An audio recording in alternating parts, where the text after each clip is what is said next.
Madam Contest Chair, fellow Toastmasters. Today I'm going to tell you a true story. Happened about 9 months ago. It was, let me set the setting here. It was a early September morning at Gold Beach, Oregon. Now I don't know if you know where Gold Beach is. It sits about Reedsport, and the border of California is right about here. We were right about there.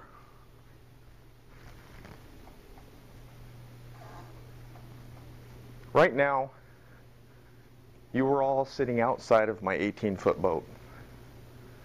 My brother and I, on a nice sunny day, head underneath the Gold Beach Bridge out towards the ocean. After a week of fishing and doing fairly well, we decide one last day we're going to give her a shot to get the big one. So as we're trolling along, all of a sudden, the fog rolls in. Now you can't see in front of your face. I don't know where I'm going. All I know is the ocean was that direction when we started. Now when you're salmon fishing,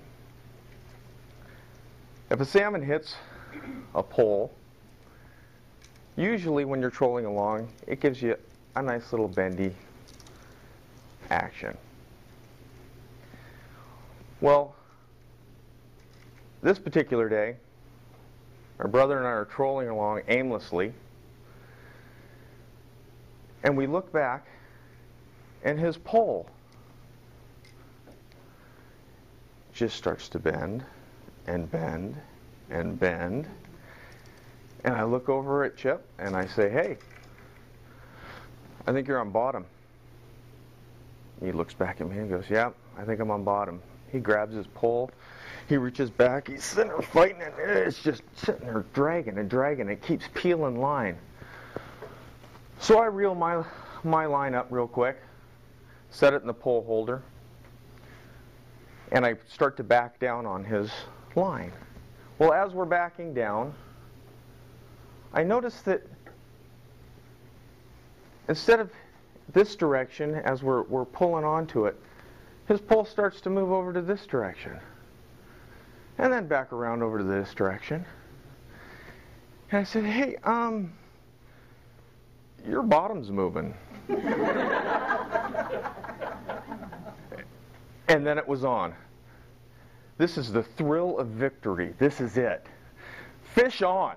We're screaming, "Fish on! Oh my God!"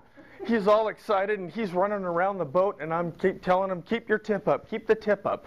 And I go over to get the net. I grab my net. The fish comes right to the surface. I look down and I said, "That ain't fitting in this net." And the fish was nowhere near ready to come up. It was huge. It was ominous. So I slowly walk back, calmly set this down, and at this point my brother is frantic. Now I consider myself kind of a calm fisherman. So I'm just sitting there at the trolling motor asking him, "Okay, where do you want me to go to follow the fish around?" Well, any fisherman knows that when a big fish is on and it dives under your boat, the first thing you do is take your pole upside down and shove it into the water as far as you can. Because if you don't, your line is going to get hooked up on something underneath your boat and possibly break the line. So at this point, I am saying, stick your pole in the water. Stick your pole in the water. And he's running around going, I am, I got it, I am. And then it became to stick your pole in the water. I am. Well, at this, he's just standing on the side in the center of the boat with his pole bent over like this, not shoved in the water. And we're screaming at each other now.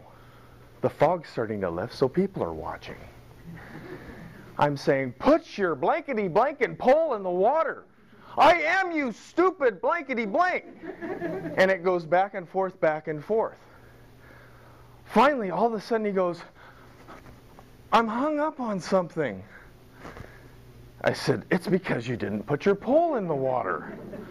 And sure enough, he was hung up on the motor.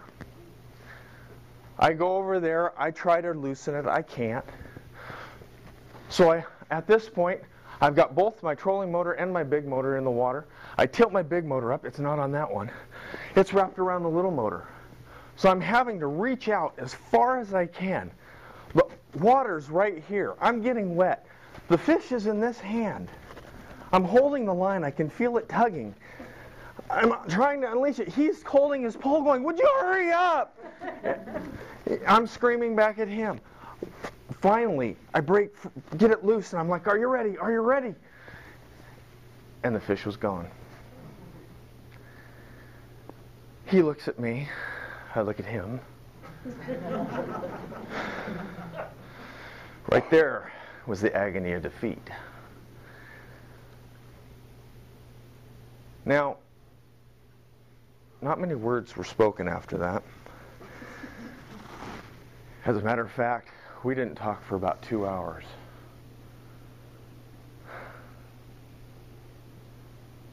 Till I looked at him and said, hey, would you hand me a ding-dong? Fellow Toastmasters, that's the day the big one got away. And